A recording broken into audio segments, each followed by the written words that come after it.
पाकिस्तान 'ਚ पंजाबी कॉम्प्रैसां दे सब तो वड्डे नैटवर्क पंजाबी नैशनलिस्ट फोरम वालों जी आयां नूं। पंजाबी नैशनलिस्ट फोरम PNF ਦਾ ਮੌਕਫ ਇਹ ਹੈ ਕਿ ਪੰਜਾਬੀਆਂ ਨੂੰ ਬਲੈਕਮੇਲ ਕੀਤਾ ਜਾਂਦਾ ਹੈ।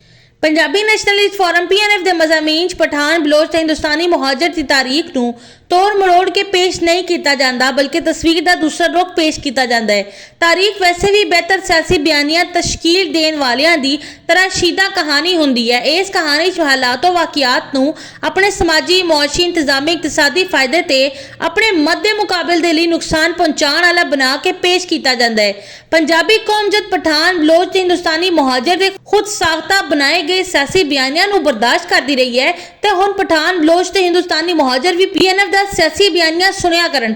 पठान बलोच ते हिंदुस्तानी मुहाजिर का मौकफ यह है कि पंजाबी लुट रहे ने ते PNF का मौकफ यह है कि पठान बलोच ते हिंदुस्तानी मुहाजिर की तरफों पंजाबियों को ब्लैकमेल किया जाता है। इस तनाजे का हल जद निकलेगा जो हकीकत शिकार होगी कि केस का बयानिया दुरुस्त है। दरअसल अरसे दराज तो पठान बलोच ते हिंदुस्तानी मुहाजिर की तरफों पंजाबी मुखालफ सियासी बयानिया बना के पंजाबियों की कटिया खड़ी की जाती है जबकि पंजाबी सिर्फ इखलाक फलसफे ते दानिशवरी के दायरे च रह के जवाब दिंदी है। पंजाबियों की तरफों सिर्फ इखलाक फलसफे ते दानिशवरी के दायरे च रह के दिते जाने वाले जवाब नूं ना ते पठान बलोच ते हिंदुस्तानी मुहाजिर ने अहमियत देनी सी ना ही तस्लीम करना सी। इसलिए इन्हां ने ना ते अहमियत दी ना तस्लीम किया।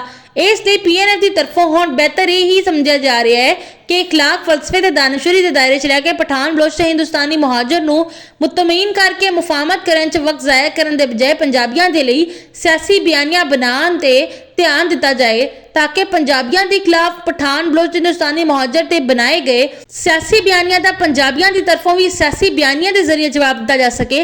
पठान बलोच ते हिंदुस्तानी मुहाजिर की पंजाबियां कश्मीरी हिंदू डेरावाल का शुमार पंजाबी कौम च हुंदा है दे खिलाफ सियासी सबबंदी के मुकाबले च पंजाबी स्मार्ट ब्राह्वी गिरगिती बल्तिस्तानी कोहिस्तानी चित्राली स्वाति गुजराती राजस्थानी दी सियासी सबबंदी की जाए। फिजिक्स च न्यूटन का कानून नंबर 1 यह है कि हर अमल का रद्द अमल होंदा है जबकि कानून नंबर 2 यह है कि हर अमल का बराबर ते पुट्ठा रद्द अमल होंदा है।